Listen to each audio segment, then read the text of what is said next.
وما ينطق عن الهوى إن هو إلا وحي يوحى علمه شديد القوى ذو مرة. بسم الله الرحمن الرحيم، والصلاة والسلام على أشرف المرسلين سيدنا محمد الأمين وعلى آله وصحبه أجمعين. اللهم لا سهل إلا ما جعلته سهلا وأنت تجعل الحزن إذا شئت سهلا. اللهم علمنا ما ينفعنا وانفعنا بما علمتنا وزدنا علما يا أرحم الراحمين. Aujourd'hui, nous allons commenter la 39e rubrique du 3e chapitre de Sahih al-Bukhari, à savoir le chapitre relatif à la science, al-ilm. Et cette rubrique, l'imam al-Bukhari rahimahullah wa nafa'ana bi'ilmih l'a intitulée Babun kitabatul ilm, ou bien Babu kitabati al-ilm, et dans laquelle il a cité 4 hadiths. Le premier, c'est le hadith numéro 111, mais que vous n'allez pas trouver dans Tajrid al-Sarih, dans le résumé de l'imam al-Zabidi. Et donc dans ce hadith-là, l'imam al-Bukhari dit Haddathana Muhammad ibn Salam قال أخبرنا وكيع عن سفيان, il s'agit ici de Sufyan al-Thawri, عن مطرف, il s'agit de مطرف ibn طريف, عن الشعبي عن أبي جحيفة قال قلت لعلي بن أبي طالب هل عندكم كتاب؟ قال لا إلا كتاب الله أو فهم أعطيه رجل مسلم أو ما في هذه الصحيفة. قال قلت فما في هذه الصحيفة؟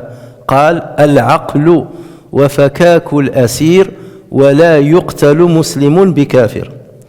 Ensuite, il a cité le hadith numéro 112 et qui est dans votre livre, le numéro 93, et dans lequel il a dit rahimahullah حدثنا أبو نعيم الفضل بن دكين قال حدثنا شيبان عن يحيى, il s'agit de Yahya ibn Abi Kathir, عن أبي سلمة عن أبي هريرة رضي الله عنه أن خزاعة قتلوا رجلا من بني ليث عام فتح مكة بقتيل منهم قتلوه فأخبر بذلك النبي صلى الله عليه وسلم فركب راحلته فخطب فقال إن الله حبس عن مكة القتل أو الفيل.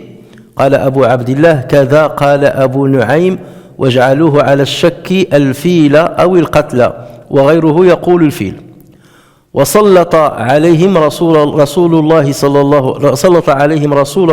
الله عليه وسلم والمؤمنين ألا وإنها لم تحل لأحد قبلي ولم تحل لأحد بعدي ألا وإنها حلت لي ساعة من نهار ألا وإنها ساعتي هذه حرام لا يختلى شوكها ولا يعضد شجرها ولا تلتقط ساقطتها إلا لمنشد فمن قتل فهو بخير النظرين إما أن يعقل وإما أن يقاد أهل القتيل. فجاء رجل من أهل اليمن فقال اكتب لي يا رسول الله. فقال اكتبوا لأبي فلان. فقال رجل من قريش إلا الإذخر يا رسول الله فإنا نجعله في بيوتنا وقبورنا. فقال النبي صلى الله عليه وسلم إلا الإذخر إلا الإذخر. قال أبو عبد الله يقال يقاد بالقاف. فقيل لأبي عبد الله أي شيء كتب له؟ قال كتب له هذه الخطبة. Ensuite, il a cité le hadith numéro 13, dans lequel il a dit حدثنا علي بن عبد الله قال حدثنا سفيان قال حدثنا عمرو قال أخبرني وهب بن المنبه عن أخيه قال سمعت أبا هريرة رضي الله عنه يقول ما من أصحاب النبي صلى الله عليه وسلم أحد أكثر حديثا عنه مني إلا ما كان من عبد الله بن عمرو فإنه كان يكتب ولا أكتب. تابعه معمر عن همام عن أبي هريرة. تابعه ici, je le dis tout de suite, ça c'est ce qu'on appelait déjà le mutaba'a, ça veut dire que tu ramènes une autre chaîne de transmission qui va converger avec la première. Ça veut dire que cette première chaîne de transmission qu'on a citée, il y a une deuxième qui est rapportée par Ma'mar an Hammam an Abi Hurayra. D'accord? Et donc ils vont se retrouver directement chez Abu Hurayra radiyallahu anhu. Ensuite, il a cité le dernier hadith de cette rubrique, c'est le hadith numéro 114, et donc Tajrid Sarih, c'est le numéro 94. Corrigez-moi si jamais ce n'est pas le cas. Et donc lequel il a dit حدثنا يحيى بن سليمان قال حدثني ابن وهب قال أخبرني يونس عن ابن شهاب عن عبيد الله بن عبد الله عن عبد الله بن عباس قال لما اشتد بالنبي صلى الله عليه وسلم وجعه قال ائتوني بكتاب أكتب لكم كتابا لا تضلوا بعده قال عمر إن النبي صلى الله عليه وسلم غلبه الوجع وعندنا كتاب الله حسبنا فاختلفوا وكثر اللغط قال قوموا عني ولا ينبغي عندي التنازع فخرج ابن عباس يقول إن الرزية كل الرزية ما حال بين رسول الله صلى الله عليه وسلم وبين كتابه. Donc on va voir la traduction maintenant. Donc pour le titre de cette 39e rubrique, c'est sur la transcription de la science. Autrement dit, Imam Bukhari va nous parler de est-ce qu'il est permis, est-ce qu'il est interdit, est-ce qu'il est souhaitable, est-ce qu'il est déconseillé, est-ce qu'il est obligatoire de transcrire les éléments de savoir, ça veut dire de les inscrire. Bien entendu, ce sujet-là nous paraît un peu bizarre à notre époque, mais à l'époque c'était très important et on va voir pourquoi.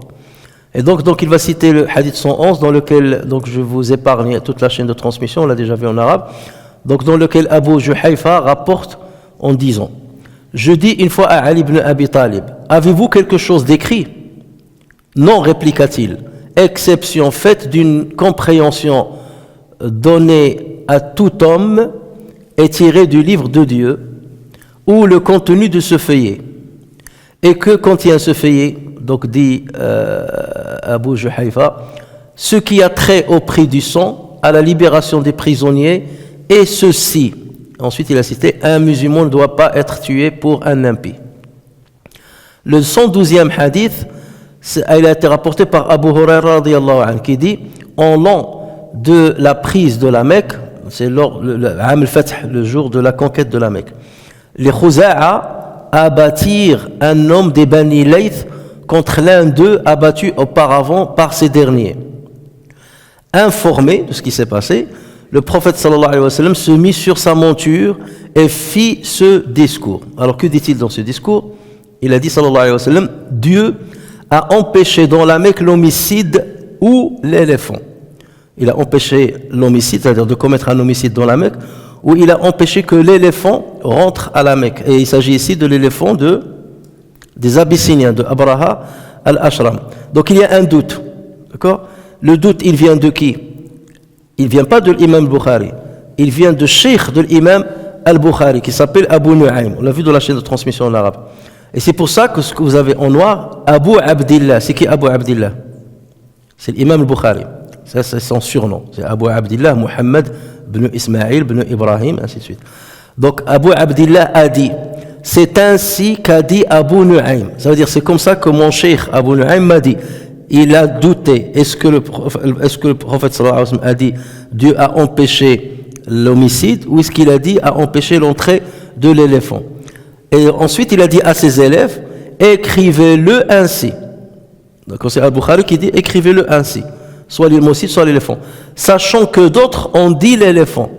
Donc c'est l'imam Al-Bukhari qui parle, il commente, il dit sachant que je connais d'autres versions, la majorité des autres versions, ils disent que le prophète sallallahu alayhi wa sallam a dit Dieu a empêché l'entrée de l'éléphant. Il n'a pas parlé de l'homicide. D'accord? Mais lui, par une honnêteté intellectuelle et par fiabilité, il va rapporter exactement ce que son cheikh Abu Nu'aym a dit. Lui, son avis, c'est le fil. Mais lui, il a dit à ses élèves qui étaient en face de lui, écrivez ce que mon cheikh Abu Nu'aym a écrit. Soit ça, pour qu'on soit fidèle à ce qu'il va dire. D'accord? Ensuite, il a continué ce que le prophète sallallahu alayhi wa sallam a dit. Donc là, c'est comme s'il y avait une parenthèse, d'accord? Ce qu'on appelle la jumla atiradiyya. Ensuite, Dieu a donné pouvoir sur ses habitants, c'est-à-dire sur les habitants de la Mecque, aux messagers et aux croyants. Cependant, elle n'a perdu son caractère sacré pour quiconque, ni avant moi, ni après moi. C'est-à-dire le caractère sacré de la Mecque est resté le même avant l'arrivée du prophète sallallahu alayhi wa sallam, et même après l'arrivée du prophète sallallahu alayhi wa sallam. Elle ne m'a été rendue licite que pour 1 heure de la journée. Sachez qu'à cette heure-ci, elle a recouvré son caractère sacré. on ne doit ni arracher ses épines, ni couper ses arbres, ni ramasser ses objets perdus, sauf s'il s'agit de les annoncer. Il s'agit ici de l'uqata dont on a parlé autrefois. Quant au meurtre commis, les parents de la victime sont entre deux choix, soit d'accepter le prix du sang, soit d'appliquer le talion. Sur ce, c'est-à-dire une fois le prophète sallallahu alayhi wa sallam a terminé ce discours, sur ce arriva un homme des habitants du Yémen et il dit: ô messager de Dieu, écris-moi cela, c'est-à-dire écris-moi ce que tu viens de dire, cette khutba, ce prêche-là, écris-le-moi. Et le prophète sallallahu alayhi wa sallam de dire: écrivez cela au père d'un tel. Donc, en parlant du surnom de cet homme-là qui lui a fait cette requête. Donc c'est comme ça puisque le prophète sallallahu alayhi wa sallam n'écrivait pas, donc il a dit: écrivez ce que je viens de dire à Abu Fulan. On verra qu'il s'agissait de Abu Shah.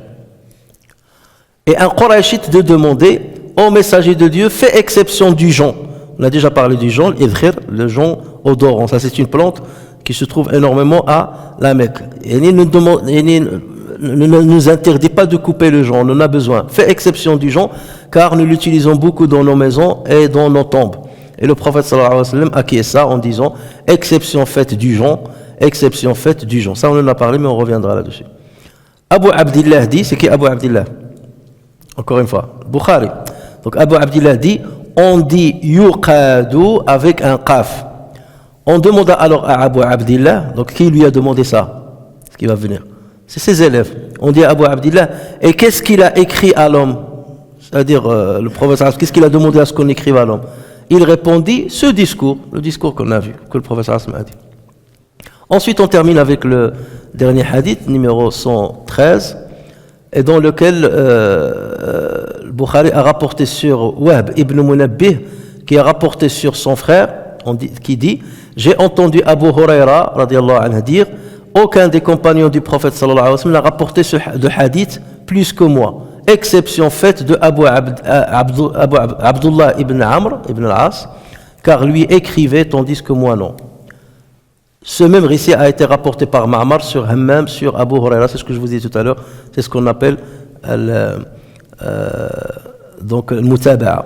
Et enfin, le hadith numéro 114, selon Abdullah ibn Abbas, lorsque le mal du prophète sallallahu alayhi wa sallam devint plus intense, il dit: apportez-moi sur quoi écrire afin que je vous dicte d'écrire ce qui vous évitera après moi de vous égarer.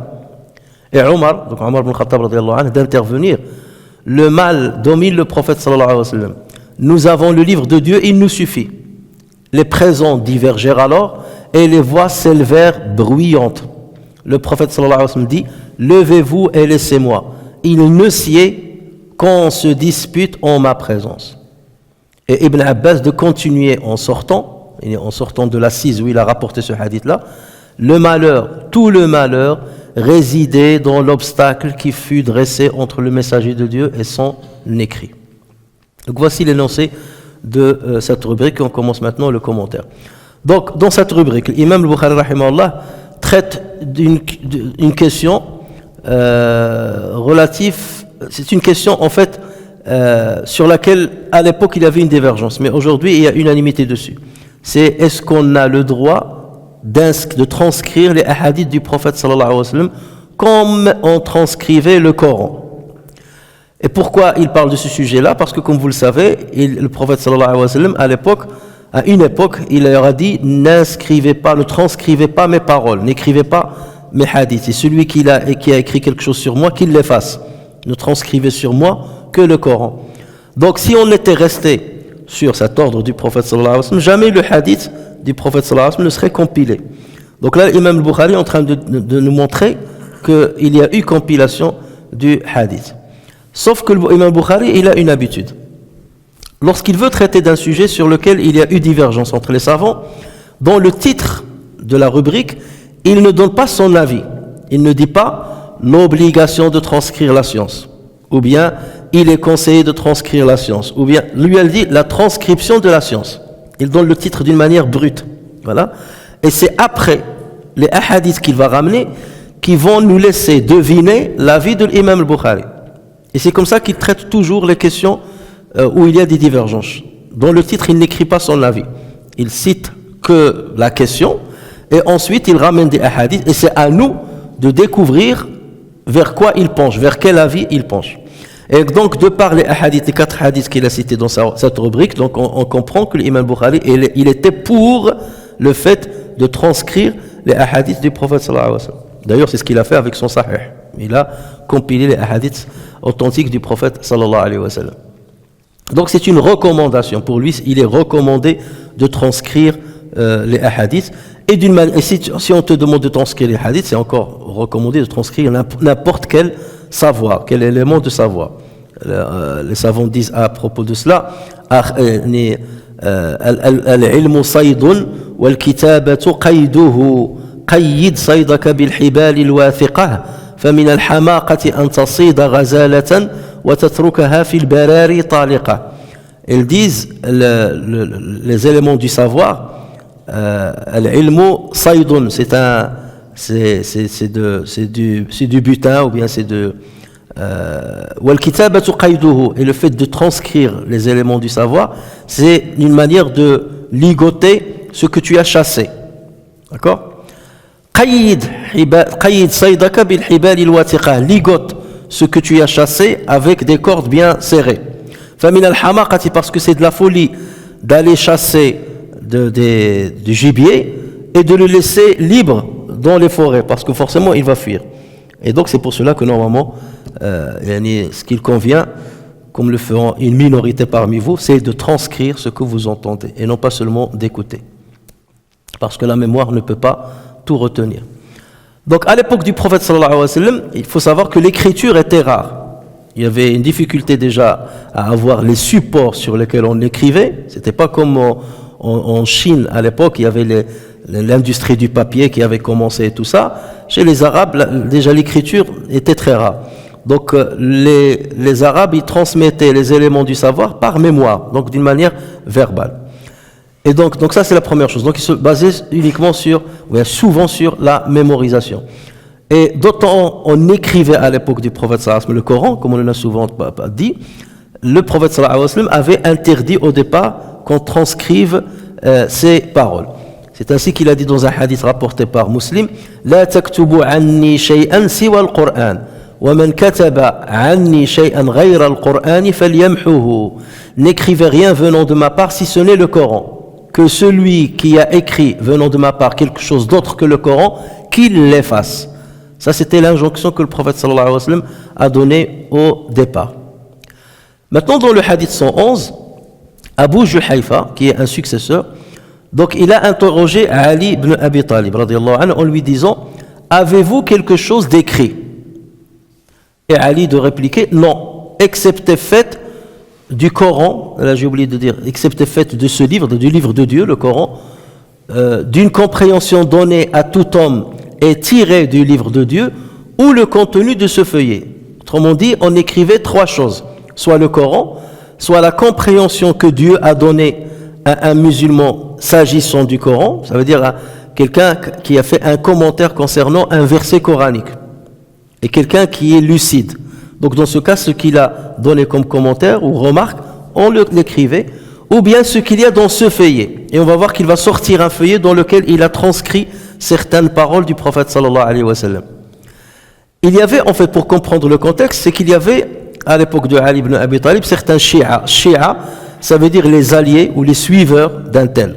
Donc Shi'atu Ali, ça veut dire les suiveurs de Ali. Aujourd'hui, on parle de Shia, donc vous comprenez, ce sont ceux qui se rangent du côté de Ali ibn Abi Talib et de la descendance de Ali ibn Abi Talib. Donc à l'époque déjà, l'égarement de Shia, il a commencé déjà du vivant de Ali ibn Abi Talib. D'accord? Tellement ils étaient favorables à Ali ibn Abi Talib qu'ils commencèrent à dire certaines choses qui n'étaient pas exactes. Ils commençaient déjà à mentir du vivant de Ali ibn Abi Talib. Si bien qu'ils ont commencé à dire que Allah Azza wa Jal a révélé au prophète sallallahu alayhi wa sallam certains éléments que seuls Ahl al-Bayt détiennent.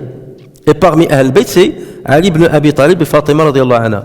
Donc eux, ils prétendaient que Ali ibn Abi Talib avait écrit de la bouche du prophète sallallahu alayhi wa sallam des révélations, ou une révélation divine, qui se trouve chez aucun musulman.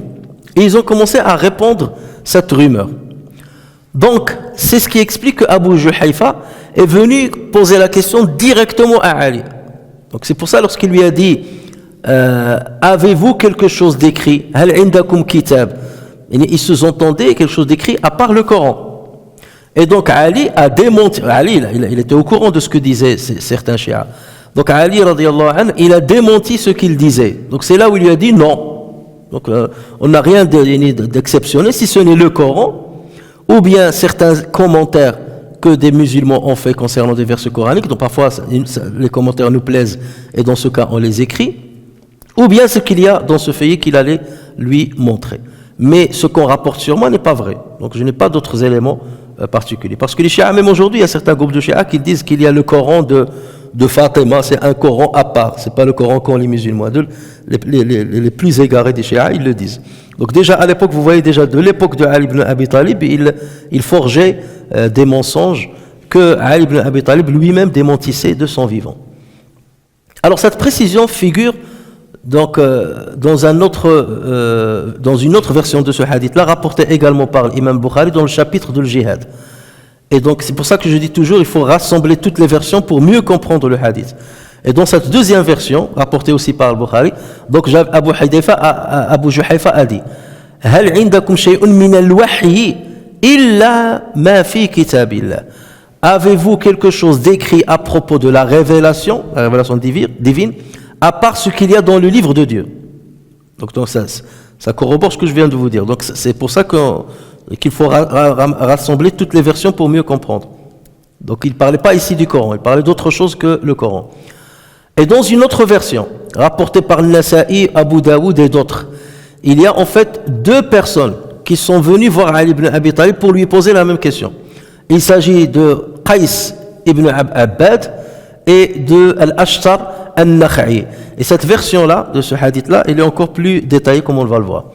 Donc ces deux personnes sont venues voir Ali ibn Abi Talib radiyallahu anhu et ils lui ont dit هل عهد إليك رسول الله صلى الله عليه وسلم شيئا لم يعهده إلى الناس عامة.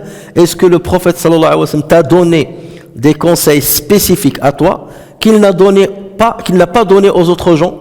Donc est-ce que tu as une spécificité ou quelque chose? Le prophète sallallahu alayhi wa sallam t'a parlé de certaines choses dont il n'a parlé à personne, et Ali de répondre par le négatif. Non? Donc il lui a dit non, il n'y a rien de spécial, j'étais comme tout le monde. Voilà. Et donc il lui a dit sauf ces trois choses. C'est quoi les trois choses? Il lui a dit le Coran, donc Kitab Allah, donc ce qui prouve déjà que le Coran, les Sahaba le transcrivaient du vivant du prophète sallallahu alayhi wa sallam. Donc on a le Coran qu'on a écrit. Deuxième chose, des éléments de compréhension déduits par un musulman à propos du Coran, comme je viens de dire. Et la troisième chose, ce qui est écrit dans ce feuillet-là. Et dans la version de Abu Daoud et de Nasa'i, فَأَخْرَجَ كِتَابًا مِنْ قِرَابِ سَيْفِهِ. Donc il a sorti un livre, un feuillet. Kitab ici, ça veut dire un livret, un petit livret. Hein. Il a sorti un feuillet du fourreau de son épée.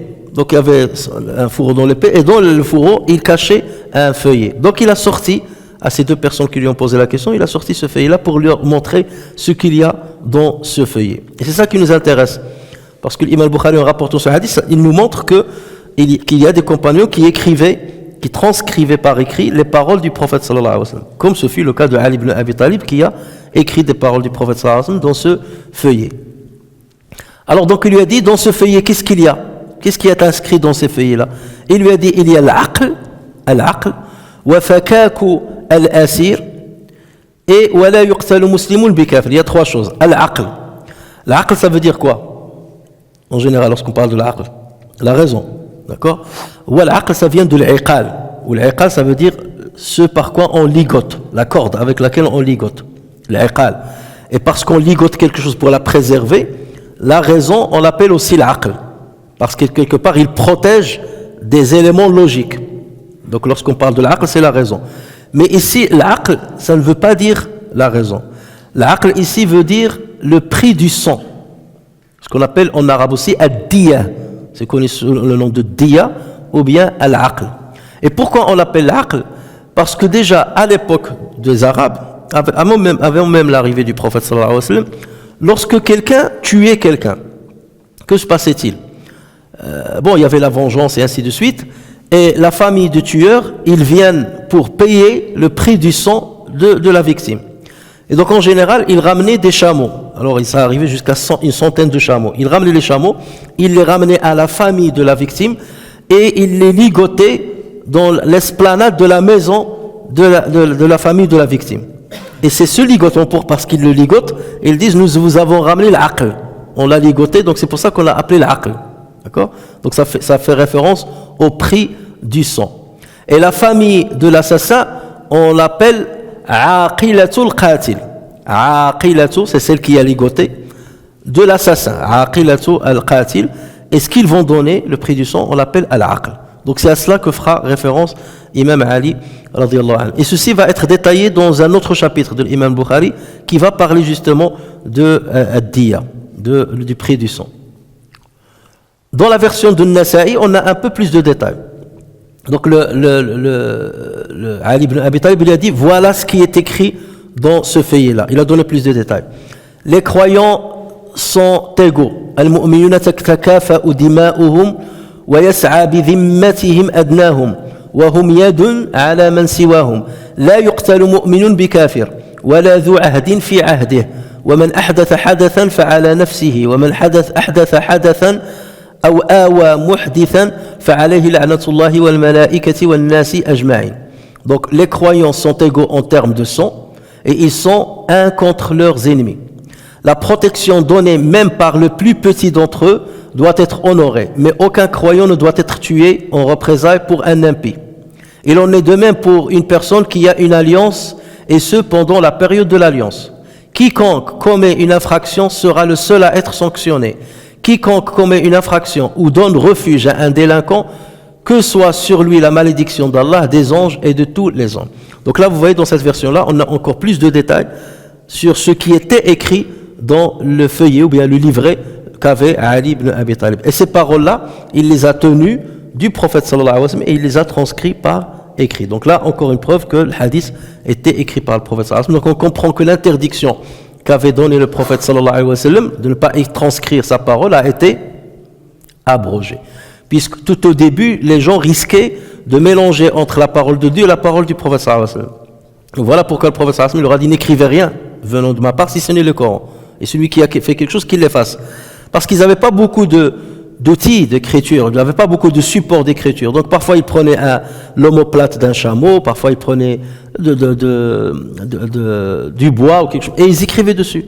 Et vu qu'ils ont peu de supports, ils pouvaient mélanger des écritures, le Coran plus le hadith plus le remarque, et avec le temps il y avait un risque qu'on mélange le tout. Donc c'est pour ça que le prophète sallallahu alayhi wa sallam a voulu qu'on transcrive seulement le Coran au départ, le temps que les musulmans sachent faire la distinction entre ce qui relève de la révélation divine directe et ce qui relève de sa propre parole.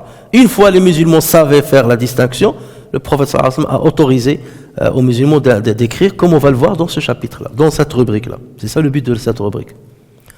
Alors, rentrons un peu plus dans le détail. Donc, dans le feuillet ou le livret qu'avait Ali ibn Abi Talib, il y a eu plusieurs choses qui étaient inscrites, si on prend toutes les versions. Première chose, il y avait des décrets relatifs au prix du sang donné pour l'assassinat d'un musulman. Parce qu'avant l'arrivée de l'islam, que se passait-il? Lorsque, par exemple, quelqu'un tue quelqu'un d'une autre tribu ou d'une autre famille, la famille de la victime, il venait bien entendu se venger. Et qu'est-ce qu'il disait à la famille de l'assassin? Il leur disait, notre enfant, par exemple, a été tué, donc on va tuer 3 personnes de vous, ou 4 personnes de vous. On va les choisir. D'accord? Pourquoi? Parce qu'il disait, notre enfant qui est mort, c'était quelqu'un d'une famille honorable. Et donc, pour le venger, il faut, pour appliquer la loi du talion, on va l'appliquer sur 4, 5, 10 personnes, ça dépend. Et c'est ce qui faisait éclater, d'ailleurs, des guerres qui ne s'arrêtaient jamais entre les tribus arabes. Donc, lorsque l'islam est venu, le prophète sallallahu alayhi wa sallam, il leur a dit, vous êtes tous égaux. Donc, si on doit appliquer la loi du talion, on va l'appliquer déjà sur celui qui a commis le crime, pas sur les membres de sa famille. Et une personne, dent pour dent, œil pour œil. On ne va pas ni condamner 4 personnes pour l'assassinat d'une personne. Donc déjà, il a établi l'équilibre que tout le monde est à pied d'égalité. Il n'y a pas celui-là qui relève d'une famille honorable, l'autre il est d'une famille moins honorable. Donc là, il y a une justice à ce niveau-là. Ça, c'était inscrit dans le feuillet de Ali. Deuxième chose, c'est que les musulmans ont le devoir d'être unis contre leur ennemi transgresseur. Ce qui est tout à fait logique. Ils doivent se défendre les uns et les autres. Troisièmement, les musulmans doivent honorer le pacte de protection donné par le plus petit parmi eux à un non-musulman. Supposons qu'un musulman à Médine a donné un pacte de paix ou bien de protection à un non-musulman qui vient d'ailleurs, par exemple qui vient de la Mecque. Et les Mécois étaient en guerre contre les musulmans. Donc lui, par exemple, quelqu'un de sa famille lui dit « Tu peux venir chez moi et tu es sous ma protection ». Donc dans ce cas, tous les musulmans de Médine doivent honorer l'engagement de leur frère, si petit soit-il. Il a donné un pacte de protection à quelqu'un, donc nous ne devons pas toucher ce quelqu'un à qui notre frère a donné protection. Quatrième chose, c'est ce qu'il a appelé « fakaku al-asir ». C'est que les musulmans ont le devoir de libérer leurs prisonniers de guerre, soit en payant une rançon contre leur libération, soit en échangeant des prisonniers qui étaient chez les musulmans avec les prisonniers musulmans qui sont chez leurs ennemis. Donc, mais les musulmans ont ce devoir-là de tout faire pour libérer leurs prisonniers, puisque ces prisonniers ont donné leur vie et ont risqué leur vie pour l'intérêt de tout leur pays, de toute leur communauté, donc il ne faut pas les laisser entre les mains de l'ennemi. Cinquièmement, un musulman ne doit pas être tué pour un impie. Alors, pour les détails relatifs à ça, ça va être détaillé dans le chapitre du prix du sang, ce qu'on appelle Kitab ad-Diyat. Sixième chose qui était inscrite dans le feuillet ou le livret de Ali ibn Abi Talib, il en est de même pour un non-musulman bénéficiant d'un pacte de paix lorsqu'il a tué un non-musulman qui est en guerre contre les musulmans. Donc là aussi, on n'applique pas la sanction, la loi du talion, et la condamnation à mort, sur le musulman qui est en paix avec les musulmans. Donc, il bénéficie quelque part du même statut que les musulmans. Et ça, bien entendu, c'est pour l'avis. Ça rejoint l'avis des Shafi'ites et des Hanbalites, notamment. Septièmement, quiconque commet une infraction sera le seul à subir une sanction et non pas sa famille, comme cela se faisait avant l'arrivée de l'islam. Huitièmement, quiconque commet une infraction ou donne refuge à un délinquant, que soit sur lui la malédiction d'Allah, des anges ou de tous les hommes. C'est comme aujourd'hui lorsqu'on dit le fait de protéger un assassin. D'accord ? Il ne faut pas protéger un assassin. Donc là, c'est ce qui était inscrit aussi dans ce livret-là. Donc ça rejoint ce qu'on trouve aujourd'hui un peu partout. Donc ça, c'est le hadith 111. Ce qui nous intéresse dans ce hadith, c'est qu'il y avait un feuillet dans lequel Ali ibn Abi Talib a inscrit certaines paroles du prophète sallallahu alayhi wa sallam. Et vous voyez que puisque c'est des choses qui ne sont pas très courantes, c'est pour ça qu'il a inscrit ça sur un feuillet. Le deuxième hadith, c'est le hadith 112. Abu Hurayra radiyallahu anhu a dit, en l'an de la prise de la Mecque, c'est quelle année la Mecque a été conquise? C'est l'an 8 de l'Hijra. Donc en l'an de la conquête de la Mecque, les Khuza'a abattirent, donc ils ont tué un homme de Banu Layth, de la tribu de Banu Layth, contre l'un d'eux abattu auparavant par ces derniers. Et lorsque le prophète sallallahu alayhi wa sallam fut informé de ce qui s'est passé, il est monté sur sa monture, il a fait une khutbah. Pourquoi il est monté sur sa monture? Pour que tout le monde puisse le voir et tout le monde puisse l'entendre. Il est venu à côté de Kaaba et il a fait un discours qu'on va voir. Alors pour comprendre le contexte aussi de ce qui est arrivé, il faut aller voir un autre hadith qui va donner plus de détails. Le résumé de ce hadith, qu'est-ce qu'il dit? Il dit qu'avant l'islam, avant qu'il y ait l'islam, un homme de la tribu de Hudayl, qui s'appelle Junaydib ibn al-Adla' al-Hudali. Donc cet homme-là a tué un homme de la tribu de Khuza'a. Et cet homme-là, il s'appelle Ihmarra Ba'san. Regardez les noms qu'ils avaient les Arabes à l'époque. Ihmarra, ça veut dire quoi? Il a rougi. Ou Ba'san, par la colère. Voilà. Ihmarra Ba'san, il a rougi par la colère. Et les Arabes à l'époque, c'est ça. Ils se donnaient des noms qui faisaient peur. D'accord? Comme Sakhr. Sakhr, c'est une pierre. Comme Wahshi. Donc, et lorsqu'il s'agissait de leurs esclaves, ils leur donnaient des beaux prénoms. Pourquoi? Parce que l'esclave, tu vas l'appeler pour qu'il te ramène à boire, à manger, donc il faut lui donner un bon prénom, parce que c'est toute la journée tu vas l'appeler. Donc il faut que le prénom soit beau. Mais lorsque eux ils s'attribuaient des noms à leurs enfants, c'est des noms qui font peur, pour montrer qu'ils sont des guerriers, qu'ils sont des tueurs, ainsi de suite. Donc ça, c'était les Arabes à l'époque, bien entendu. Donc il y avait un conflit entre Hudayl et Khuza'a. Et Khuza'a, il y avait cet homme-là qui s'appelait Ihmarra Ba'san, qui était très courageux, connu pour son courage. Et personne ne pouvait le battre. Et donc il leur disait, dès qu'il y a un problème, vous m'appelez, je vous défends. Il avait une particularité, c'est qu'il ronflait énormément. Il ronflait anormalement. Si bien que lorsqu'il dormait, il s'éloignait, lorsqu'ils sont en voyage ou là dans sa tribu, il s'éloignait, il dormait tout seul, un peu loin pour ne pas déranger ceux qui l'entourent. Et donc un jour, Hudayl, la tribu de Hudayl, avait attaqué la tribu de Khuza'a. Et Hudayl, il connaissait ses caractéristiques. Ils sont venus par la nuit, ils ont dit, on va aller suivre le son du ronflement, et on saura que ça va être Ihmarra Ba'san. Donc c'est ce qui est arrivé. Junaydib ibn al-Adla' a suivi le son du ronflement jusqu'à ce qu'il parvint à Ihmarra Ba'san. Et il l'a poignardé pendant son sommeil. Ça, c'était avant l'avènement de l'islam. D'accord ? Après cela, la tribu de Hudayl se sont convertis à l'islam. Et l'assassin, en l'occurrence Junaydib, s'est converti à l'islam. Et il était présent lors de la conquête de la Mecque avec le prophète sallallahu alayhi wa sallam. D'ailleurs, il était devenu le coiffeur du prophète sallallahu alayhi wa sallam. C'est lui qui coupait les cheveux au prophète sallallahu alayhi wa sallam. Parce qu'il est à côté de Médine. Quant à Khuza'a, ils ne se sont pas convertis à l'islam. Et ils se trouvaient aussi à la Mecque pendant cette période. Donc, que s'est-il passé? Le lendemain de la conquête de la Mecque, Junaydib n'était pas musulman, mais Khuza'a sont devenus musulmans. Donc Junaydib, qui était toujours polythéiste, il est venu à côté de Kaaba et il commençait à se targuer d'avoir tué Ihmarra Ba'san. Donc il leur disait, c'est moi qui ai tué Ihmarra Ba'san. Il se prenait pour ceci, il se prenait pour là, le courageux, c'est moi qui l'ai tué. Il a commencé à se vanter de ça à côté de Kaaba et il était polythéiste. Quand un habitant de Khuza'a, qui eux se sont convertis à l'islam, a vu la scène. Et donc il est parti chez sa tribu, Khuza'a, qui était à la Mecque aussi, et il leur a dit, ben tenez, il y a Junaydib qui se vante et qui se targue d'avoir tué notre frère Ihmarra Ba'san. Et il est à côté de Kaaba. C'est lui donc qui l'a tué pendant son sommeil. Donc maintenant ils connaissent l'identité de l'assassin. Donc que s'est-il passé?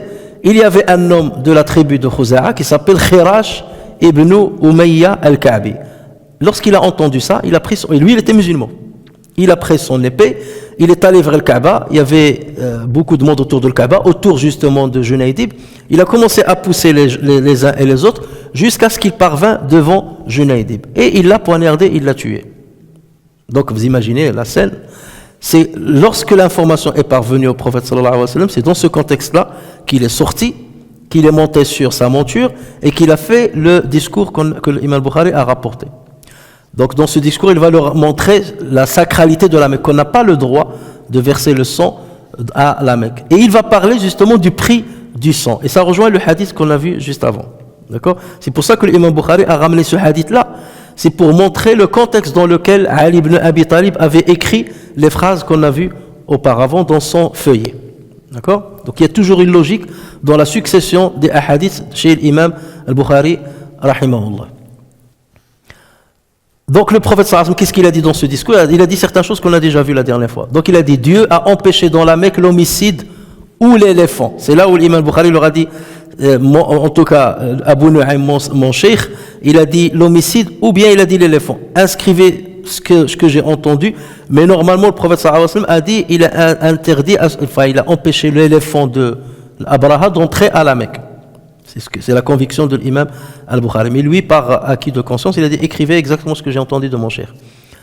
Et donc ensuite, il a dit, Dieu a donné pouvoir sur les habitants de la Mecque aux messagers et à son prophète. Ça veut dire, il est interdit de commettre une guerre ou de tuer quelqu'un à la Mecque, mais Allah Azza wa Jal a autorisé les musulmans pendant une période d'une journée, la journée de la conquête de la Mecque. On a dit ça entre quoi? Entre Subh, donc entre le Fajr et l'Asr. Pendant cette période, Allah Azza wa Jalla a autorisé au prophète sallallahu alayhi wa sallam, en cas de besoin, de combattre certaines personnes qui risqueraient de l'abattre, où il avait condamné 4 personnes, comme on a dit la dernière fois.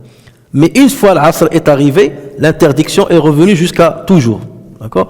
Donc c'était une exception donnée uniquement au prophète sallallahu alayhi wa sallam le jour de la conquête de la Mecque pendant une petite période d'une seule journée.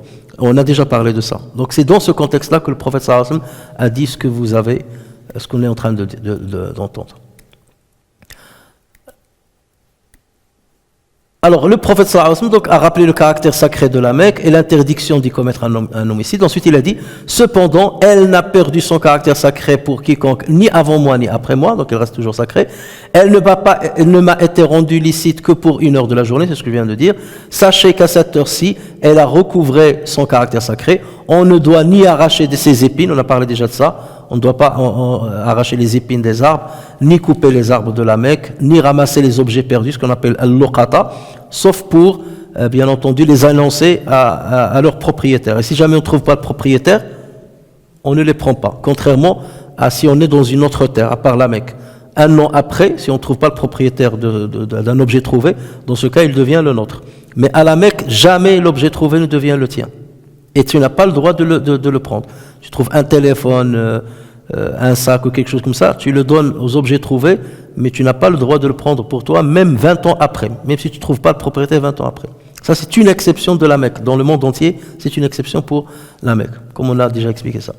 Ensuite, le prophète sallallahu alayhi wa sallam a rappelé la sanction en cas d'homicide, en disant, quand un meurtre commis, vous voyez, ça rejoint ce qu'on vient de dire tout à l'heure, quand un meurtre commis, les parents de la victime sont entre deux choix, soit d'accepter le prix du sang, soit d'appliquer le talion.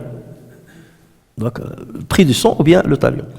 Mais, il y a une autre version de ce même hadith, où le prophète sallallahu alayhi wa sallam a donné une précision concernant l'homme Khirash qui a tué Junaydib. Donc, le prophète sallallahu alayhi wa sallam, il a dit à ces gens-là, à Khuza'a, il a dit, ô Khuza'a, arrêtez l'homicide, car il s'est trop répandu. Vous avez tué cet homme et c'est moi qui vais payer son prix du sang. Vous avez tué cet homme qui est polythéiste, donc je vais payer moi le prix du sang, mais on ne va pas tuer Khirash, parce que Khirash maintenant est musulman. Donc on comprend mieux ce qui a été écrit dans Sahifa de Ali ibn Abi Talib. Donc c'est dans ce contexte-là qu'il a pris cette parole du prophète sallallahu alayhi wa sallam, qu'il a transcrit la parole du prophète sallallahu alayhi wa sallam. Ensuite il a dit, quiconque est tué après ce jour, donc à partir d'aujourd'hui, quiconque est tué après ce jour, sa famille aura le choix entre la loi du talion ou le prix du sang. Soit la loi du talion, soit le prix du sang. Maintenant vous comprenez un peu le contexte de la parole du prophète sallallahu alayhi wa sallam. Donc le prophète sallallahu alayhi wa sallam n'a pas appliqué la condamnation à mort sur Khirash, la loi du talion sur Khirash, car sa victime était un impie. Et d'autant plus que Junaydib avait, avant la venue d'Islam, avait tué quelqu'un de la tribu de Khuza'a. D'accord? Alors Khuza'a ibn al-Layth, qui a été cité dans le hadith, c'est la même chose. On parle vous avez la tribu, on parle de ce qu'on appelle le Fakhid. Le Fakhid, ça veut dire dans la tribu, vous trouvez plusieurs familles. C'est une des familles de la tribu. Donc il n'y a pas de contradiction entre la dictée du hadith qu'on est en train d'étudier et le deuxième hadith que je vous ai ramené qui a cité plus de détails. C'est alors qu'un homme d'origine yéménite donc vint et dit, Ya Rasulallah, écris-moi cela, ce que tu viens de dire, écris-le-moi. Et le prophète sallallahu alayhi wa sallam lui a dit, écrivez cela au père d'un tel, à Abu un tel. C'est qui cet homme-là? On le trouve dans une autre version. Et c'est un homme qui s'appelait Abu Shah. C'est un yéménite qui s'appelle Abu Shah. Et le prophète sallallahu alayhi wa sallam a dit, Uktubu li Abi Shah. Écrivez ce que je viens de dire à Abu Shah. Ce qui montre que le prophète sallallahu alayhi wa sallam avait bel et bien abrogé ce qu'il avait dit auparavant, de ne pas transcrire ce qu'il a dit. Ensuite, un Qurayshite a dit, ô messager de Dieu, fais exception du jonc, car nous l'utilisons beaucoup dans nos maisons et dans nos tombes. C'est qui cet homme-là? On l'a déjà vu. La semaine dernière ou la semaine d'avant. C'est qui? C'est l'Abbas ibn Abd al-Muttalib, l'oncle du prophète sallallahu alayhi wa sallam. D'accord? C'est l'Abbas qui a dit à Rasulullah, tu as interdit à ce qu'on coupe les arbres de la Mecque, fais exception du jonc, l'idkhir, on l'appelle l'idkhir. Ça c'est un petit arbuste, et les Arabes de l'époque, ils l'utilisaient énormément. Soit c'était les forgerons qui l'utilisaient pour allumer le feu, soit les gens ils l'utilisaient pour allumer le feu pour préparer leur nourriture, soit on l'utilisait au niveau des toitures, d'accord? On le posait sur la toiture pour éviter que la pluie tombe à l'intérieur des maisons, soit on l'utilisait aussi pour l'enterrement. Donc c'est pour cela qu'il lui a dit, on l'utilise beaucoup dans nos maisons et dans nos tombes. Et le prophète sallallahu alayhi wa sallam leur a dit, exception faite du jonc, vous pouvez le couper, il n'y a pas de problème. Mais les autres arbres naturels, vous n'avez pas le droit de les couper. Et on a parlé, bien entendu, les arbres qu'on a plantés, comme les arbres fruitiers, là dans ce cas, on a le droit de les couper et de prendre les fruits, on a déjà parlé de ça. Alors, enfin, à la fin du hadith, Abu Abdillah, Imam Bukhari a dit yuqadu li ahlihi. Yuqad, ça s'écrit avec un qaf, donc ça c'est un détail. Et lorsqu'on lui a dit, ça tombe là, s'agissant d'Abu Shah, qu'est-ce qu'il a demandé à ce que le prophète sallallahu alayhi wa sallam, qu'est-ce qu'il a demandé à ce qu'on lui écrive? Il a dit d'écrire le khutbah qu'il a faite.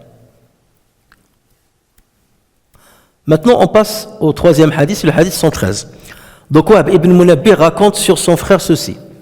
J'ai entendu Abu Huraira dire, aucun des compagnons du prophète sallallahu alayhi wa sallam n'a rapporté de hadith plus que moi. Exception faite de Abdullah ibn Amr, car lui écrivait tandis que moi, non. Donc ici, c'est Abu Huraira radiallahu anhu qui affirme que parmi les compagnons, c'est lui qui a rapporté le plus de hadith. Et c'est vrai. Le mukthiruna fil hadith, les compagnons qui ont rapporté plus de 1000 hadiths, le premier en tête, c'est Abu Huraira radiallahu anhu. C'est en tête. Après, vous allez trouver les autres comme Anas ibn Malik, Aisha radiallahu anha, Abdullah ibn Amr, Abu Sa'id al-Khudri, Anas ibn Malik et Jabir ibn Abdillah. Alors, le mukthiruna fil hadith, ceux qui ont rapporté plus de 1000 hadiths sur le prophète sallallahu alayhi wa sallam. Mais ici, Abu Huraira radiallahu anhu, il dit, il n'y a pas quelqu'un qui a rapporté plus de hadiths que moi, si ce n'est Abdullah ibn Amr ibn al-As. Pourquoi? Parce que lui, il écrivait, tandis que moi, j'écrivais pas. C'est-à-dire qu'il écrivait à l'époque du prophète sallallahu alayhi wa sallam, ce qui prouve qu'on écrivait le hadith du prophète sallallahu alayhi wa sallam. Donc les menteurs qui disent aujourd'hui, les détracteurs qui vous disent oui, la sunna que vous avez elle a été transcrite 3 siècles après par l'imam al-Bukhari, c'est des menteurs. Le Bukhari il a fait seulement le filtrage, il a tamisé la sunna, il a inscrit plusieurs hadiths, mais pas la totalité des hadiths authentiques. Mais avant lui, la sunna était déjà recueillie. À l'époque déjà des compagnons, ensuite des tabi'in, et l'État musulman a pris en charge la transcription de la sunna, et celui qui l'a fait, comme on a vu auparavant, c'est Omar ibn Abd al-Aziz. Donc c'était bien avant, dès le 1er siècle déjà de l'Hijra, la sunna du prophète sallallahu alayhi wa sallam était transcrite par écrit.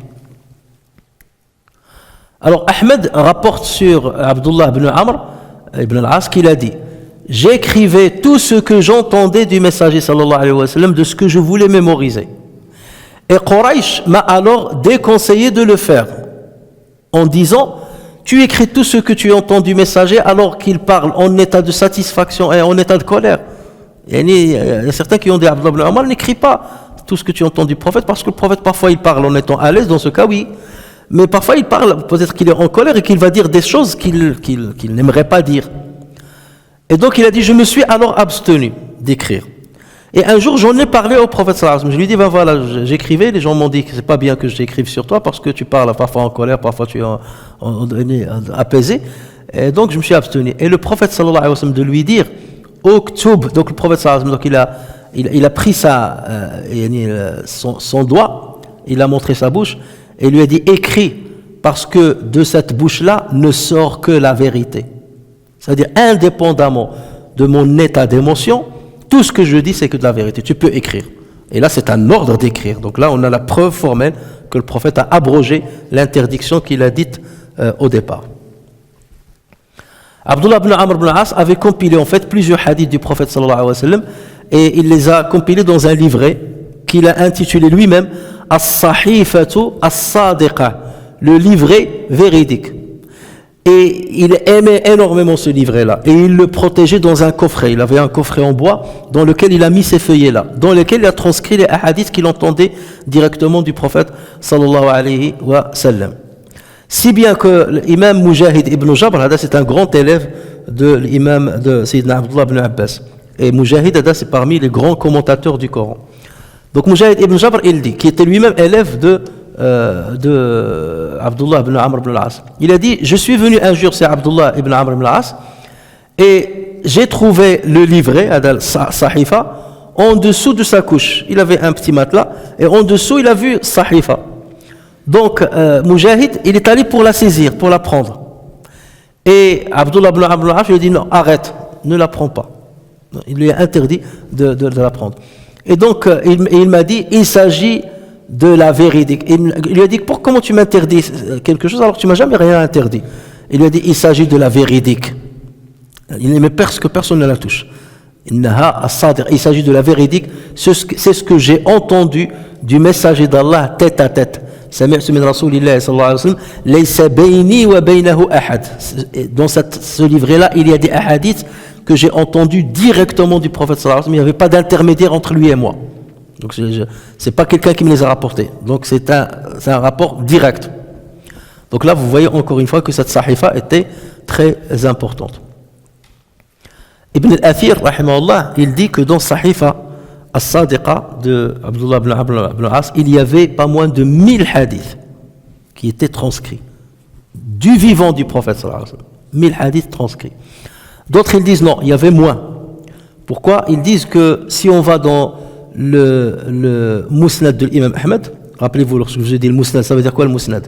Le Musnad, c'est un livre de recueil de hadiths dans lequel le compilateur, en l'occurrence Ahmed ibn Hanbal, il va commencer par nommer Abu Bakr Siddiq et rapporter tous les hadiths qu'Abu Bakr Siddiq en vrac, indépendamment du sujet ou de la thématique. En vrac tous les hadiths qu'Abu Bakr a rapportés. Ensuite il passe à Omar, ensuite à Uthman, ensuite à Ali, ensuite le reste de Mubasharun bil Jannah. Saad ibn Abi Waqqas, Talha, Zubayr, donc on a cité Saad et Abdurrahman ibn Auf, donc il va citer Saad ou Saïd, donc il va citer les 10 et ensuite par ordre alphabétique des compagnons, il va citer tous leurs hadiths.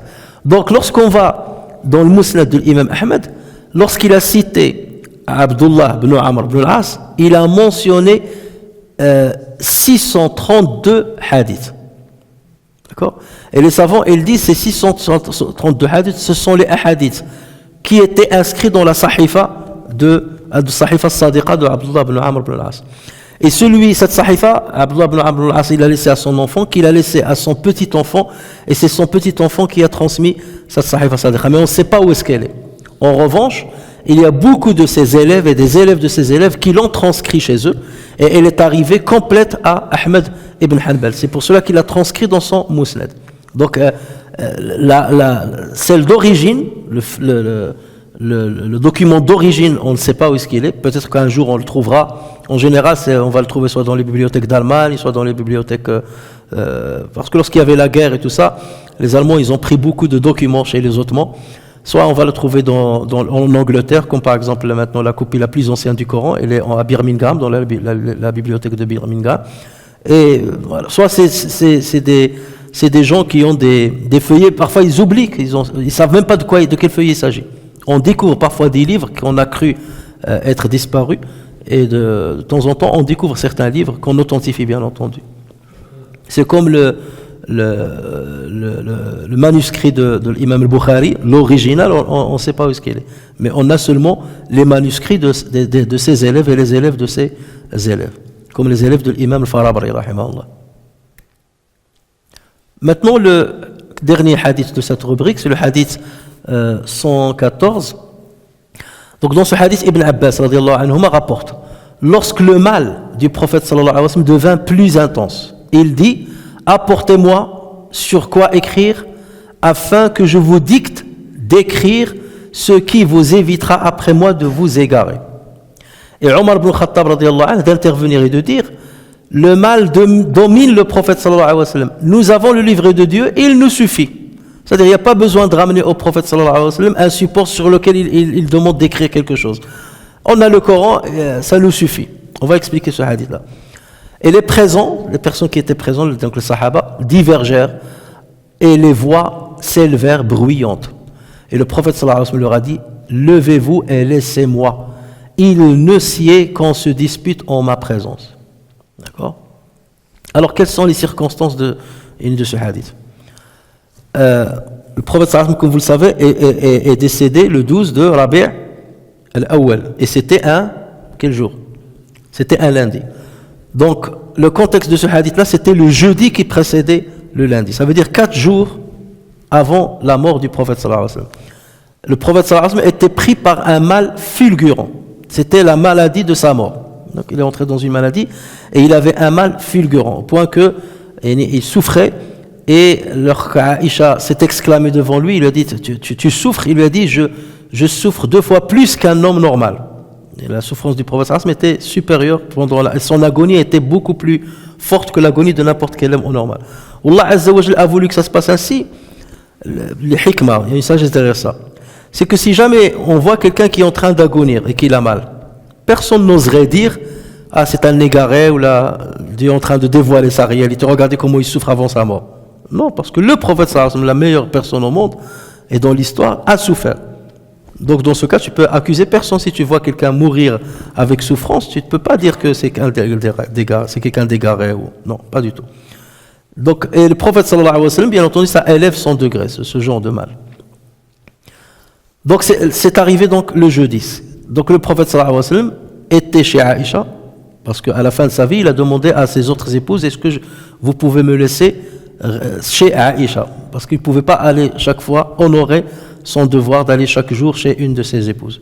Donc ces femmes étaient d'accord, donc il est resté chez Aïcha. Et les compagnons lui rendaient visite. Donc ce jour-là, le jeudi, il y avait plusieurs compagnons en sa présence. Parmi lesquels il y avait l'Abbas, son oncle, il y avait Omar ibn al-Khattab, il y avait Abu Bakr al-Siddiq, il y avait Abdullah ibn Abbas, le fils donc son cousin. Et donc le prophète sallallahu alayhi wa sallam, c'est dans ce contexte-là, il leur a dit, ramenez-moi de quoi écrire, pour que je demande à ce je vous dicte des choses à écrire. Et ces choses-là vont vous protéger pour qu'il n'y ait pas de calamité entre vous, après moi. Vous ne serez jamais égarés après moi. Omar ibn Khattab, ayant vu la fulgurance de la souffrance du prophète sallallahu alayhi wa sallam, il leur a dit non, ne ramenez rien. Le Coran nous suffit. Et on n'a pas besoin d'un conseil de la part du prophète sallallahu alayhi wa sallam. Le Coran nous suffit. D'accord? Certaines personnes présentes, ils ont dit non, il faut ramener quelque chose pour que le prophète nous dise ce qu'il veut dire. D'autres, ils ont dit non, c'est pas la peine de ramener. Et les voix ont commencé à s'élever, des compagnons. D'accord? Et donc le prophète sallallahu alayhi wa sallam, il leur a dit levez-vous et sortez. Il n'a pas aimé la divergence qui a éclaté en sa présence. Donc il a dit, il s'y est pas à ce qu'on diverge autant face à moi, devant moi. Donc sortez d'ici. D'accord? Là se posent des questions. Le hadith là, il est rapporté par Al-Bukhari. Et il est utilisé par les chiites. Les chiites, lorsqu'ils veulent attaquer Omar ibn Khattab, ils attaquent sur ce hadith là, notamment. Ils disent, en fait, selon eux, le prophète sallallahu alayhi wa sallam voulait faire son dernier testament et nommer le calife après sa mort. Et pour les chiites, le calife c'est qui? C'est Ali. Donc il disait, il voulait dire, c'est Ali qui va me succéder. Et parce que Omar ibn Khattab a senti qu'il allait nommer Ali, donc il leur a dit, ne ramenez pas de quoi écrire. On n'a pas besoin qu'il écrive quoi que ce soit. D'accord? C'est comme ça qu'ils attaquent Omar ibn Khattab. Mais on va voir que c'est complètement aberrant ce qu'ils disent. Et ce pour plusieurs choses. La première chose, c'est que Omar ibn Khattab, son avis, il s'est basé sur quoi? Il a dit, le prophète est en train de souffrir. Il est en train de souffrir. Et lui, il dit, je vais vous écrire quelque chose après laquelle vous n'allez jamais vous égarer. Mais nous savons par ailleurs que quelques mois, voire quelques semaines avant, il y avait le grand pèlerinage, le pèlerinage d'adieu. Et Allah Azza wa Jalla nous a révélé un verset dans lequel il dit, Al-yawma akmaltu lakum dinakum wa atmamtu alaykum ni'mati wa raditu lakum al-islam dina. Aujourd'hui, j'ai parachevé pour vous votre religion. Donc tous les musulmans savaient qu'il n'y a pas de révélation qui va descendre. La religion a été parachevée, les lois ont été parachevées, les lois d'Islam ont été parachevées. Donc ils savaient que ce que le prophète sallallahu alayhi wa sallam voulait dire ne relevait pas d'un message divin, d'accord, ou d'une révélation divine que Jibril alayhi salam aurait ramené. Donc c'était un conseil. Et parce qu'il a vu le prophète sallallahu alayhi wa sallam dans un état de forte douleur, lorsque vous voyez quelqu'un qui a une douleur, il veut parler, qu'est-ce que vous lui dites? Calme-toi, repose-toi, c'est pas la peine de te forcer, ne fais pas beaucoup d'efforts. Donc lui c'est ça, on va pas ramener, le prophète il va dicter, on va écrire, ou peut-être qu'il va dire certaines choses que les hypocrites vont remettre en cause, et de dire il était malade lorsqu'il a dit ça, on va pas prendre ça en compte. Ou là. Donc Omar il a jugé bon de ne pas écrire, il a dit ça, et le Coran, alhamdoulilah, on a tout dans le Coran, il n'y a pas d'urgence, donc ne ramenez rien. Et d'ailleurs, Omar ibn Khattab a raison, parce que si le prophète sallallahu alayhi wa sallam voulait coûte que coûte qu'il dicte certains conseils, il y avait encore 4 jours pendant lesquels il était encore vivant et conscient. Donc il aurait pu réitérer sa demande le jour même, ou le lendemain, ou le surlendemain, ou un jour avant son décès. Or, le prophète sallallahu alayhi wa sallam n'a jamais, pendant ces 4 jours-là, demandé à ce qu'on lui ramène de quoi écrire, ou bien il n'a jamais donné de conseil. Mais il a donné au premier jour, comme on va le voir, premier jour de sa maladie. Donc voilà pourquoi Omar ibn Khattab a pris cette position. Et d'ailleurs, lorsqu'on a dit que les voix ont commencé à s'élever, c'est qu'il y avait une partie de compagnons qui étaient avec Omar, d'accord avec Omar, et une autre partie qui n'était pas d'accord, qui voulait que le prophète sallallahu alayhi wa sallam dicte certains conseils. Et c'est pour cela que les voix ont commencé à s'élever devant le prophète sallallahu alayhi wa sallam. Donc chacun justifiait le bien fondé de son avis. Et donc le prophète sallallahu alayhi wa sallam leur a dit, donc laissez-moi. Et donc ça y est, donc il n'a pas demandé, il a abandonné en fait. Alors, ce qui est vraisemblable, c'est que le prophète sallallahu alayhi wa sallam, justement, il voulait nommer un successeur après lui.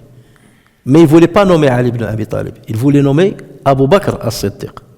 Et on a d'autres versions qui vont confirmer ceci. L'imam al-Hakim rapporte dans son Mustadrak un hadith authentique, donc il a été authentifié, sur Abdurrahman ibn Abi Bakr, donc le fils de Abu Bakr et le frère de Aïcha radiyallahu anha. Donc il a dit, donc Abdurrahman ibn Abi Bakr, il a dit, le messager sallallahu alayhi wa sallam m'a dit, i'tini bidawatin wa katifin aktubu lakum kitaban lan tadillu ba'dahu abada. ثم ولانا قفاه ثم أقبل علينا فقال يأبى الله والمؤمنون إلا أبا بكر.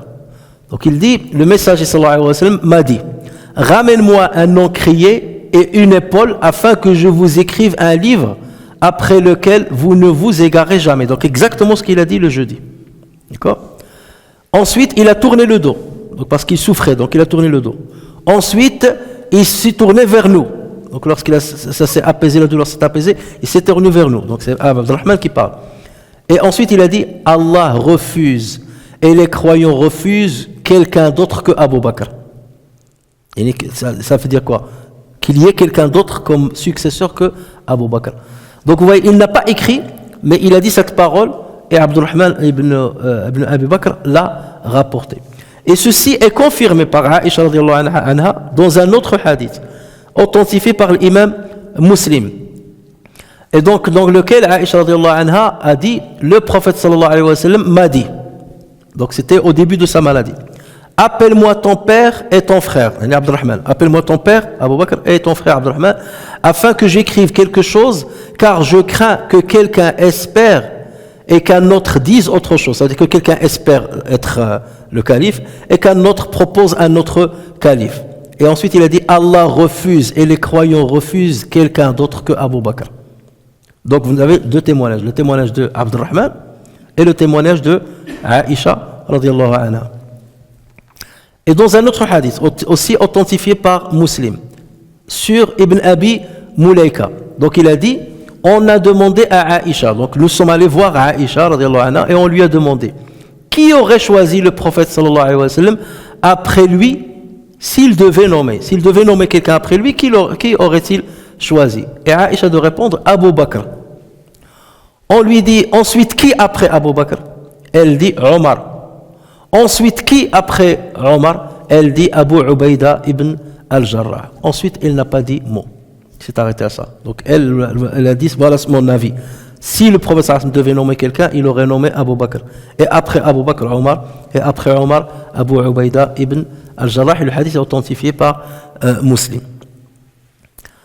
Donc, ceci prouve bien. Et d'ailleurs, il y a d'autres faisceaux de preuves qui montrent que le prophète sallallahu alayhi wa sallam voulait que ce soit Abu Bakr radiyallahu anhu qui soit le calife. Lorsque le prophète sallallahu alayhi wa sallam ne pouvait pas sortir de son appartement pour diriger la prière, il a appelé Aïcha et lui a dit, demande à Abu Bakr de diriger la prière. Demande à ton père, Abu Bakr, de diriger la prière. Et Aïcha, qu'est-ce qu'il a dit? Elle a dit, Abu Bakr, c'est quelqu'un de très tendre et sa voix n'est pas portante. S'il dirige la prière, les gens ne vont même pas l'entendre et il pleure dans la prière. Demande à ce que ça soit Omar qui dirige la prière. Donc ça, c'est Aïcha qui a conseillé le prophète sallallahu alayhi wa sallam de faire ça. Et le prophète sallallahu alayhi wa sallam, il a dit, vous êtes vraiment comme Suwahibat Yusuf. Vous êtes vraiment comme les femmes citées dans le surat Yusuf. Demandez à Abu Bakr de diriger la prière. Donc là, il a insisté. Demandez à Abu Bakr de diriger la prière. Et Abu Bakr a commencé à diriger les prières. Et une fois le prophète sallallahu alayhi wa sallam, lorsqu'il a senti qu'il allait mieux, il est sorti. Et Abu Bakr avait déjà commencé la prière. Il a dit Allahu Akbar, takbirat al-ihram. Et pendant qu'il a commencé la prière, le prophète sallallahu alayhi wa sallam est sorti de son appartement. Il est venu pour rejoindre les musulmans et prier avec eux.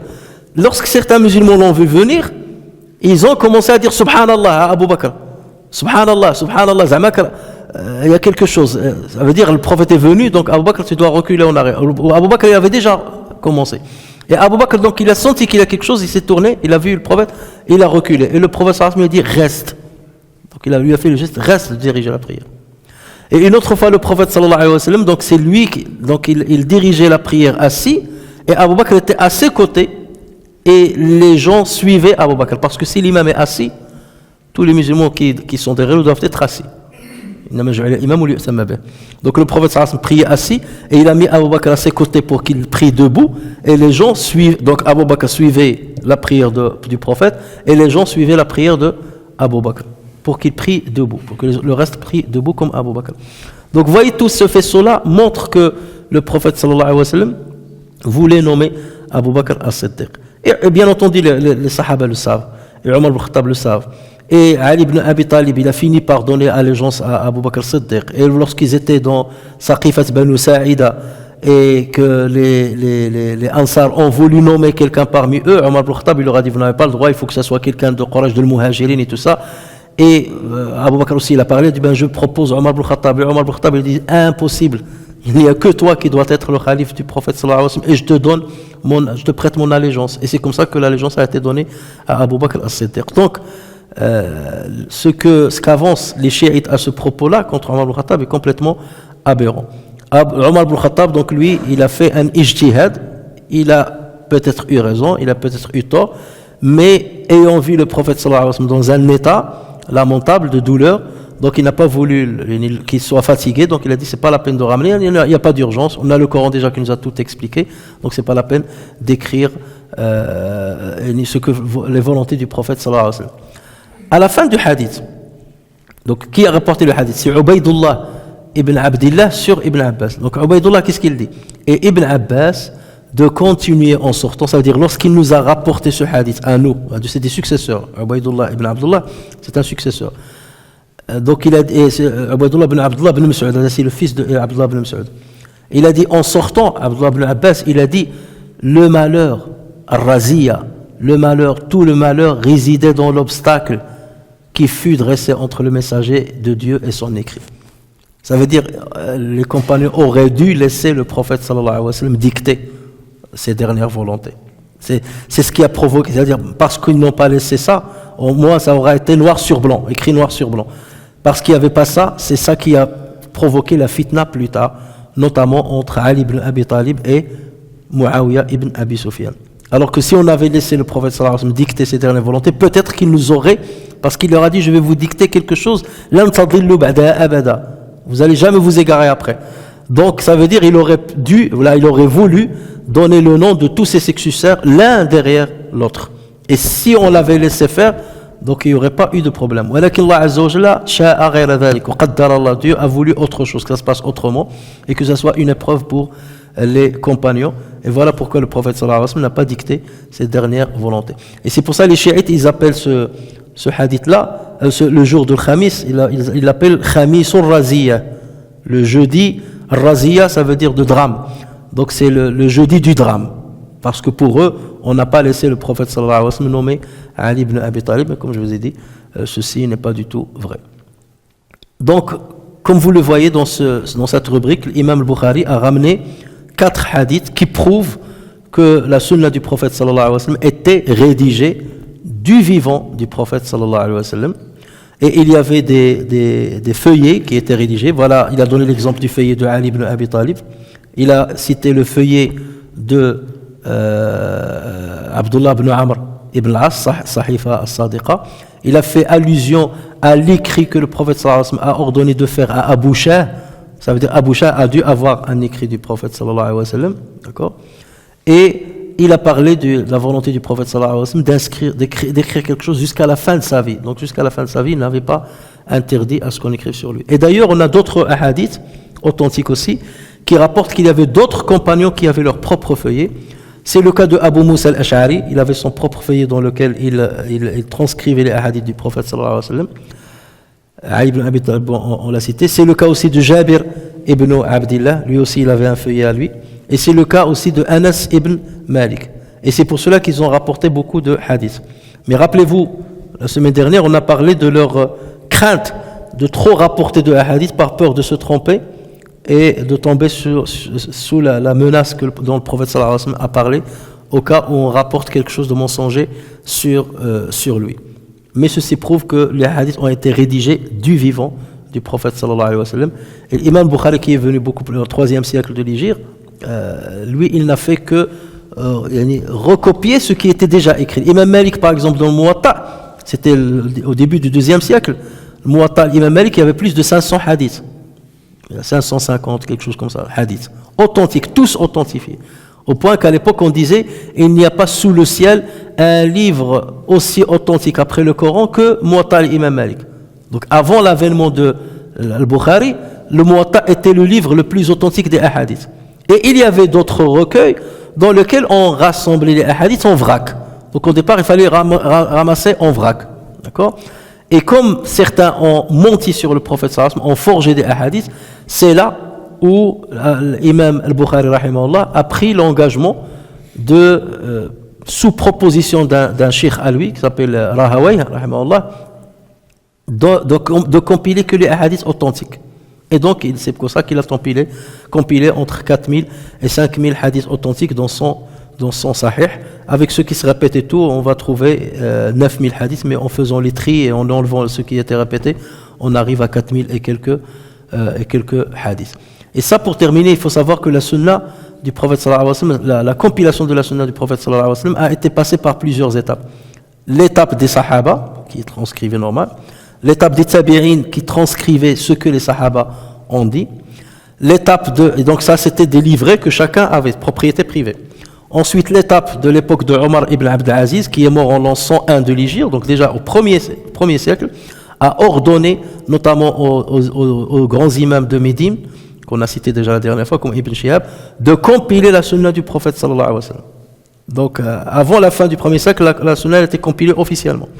Ensuite, l'étape de ceux qui ont commencé à la transcrire par thématique, comme ce qu'a fait l'imam Malik rahimahullah. Dans le Muwatta, il l'a fait par rapport à des thématiques relatives à la jurisprudence islamique, al-fiqh al-islami.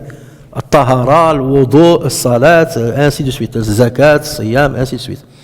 Ensuite, on a commencé à une autre étape où on compilait la sunna par rapporteur. C'est ce qu'on appelle le masanid, le musnad d'imam Ahmed. Ensuite, il y avait l'époque de l'authentification de la sunna, comme ce qu'a fait l'imam Bukhari et son élève l'imam Muslim. D'accord ? Et ainsi de suite. Donc, il y a eu tout un... C'est pour ça qu'on dit Allah Azza wa Jal a protégé la sunna du prophète sallallahu alayhi wa sallam, et quelque part, il a guidé des savants à travers les âges, à travers les générations, à suivre une logique, et chacun venait pour compléter le travail de celui qui l'a précédé. Si bien qu'aujourd'hui, nous avons protégé la sunna du prophète sallallahu alayhi wa sallam, il nous est parvenu, et en aucun cas, on s'est distingué, bien entendu, on s'est distingué entre les hadiths authentiques et les hadiths qui sont faibles, les hadiths qui sont bons et les hadiths qui sont complètement forgés. Allah Azza wa Jalla an yanfa'ana bima sami'na wa an yu'allimana ma yanfa'una innahu ala dhalika qadir bil ijabati jadir wa akhiru da'wana alhamdulillahi rabbil alamin.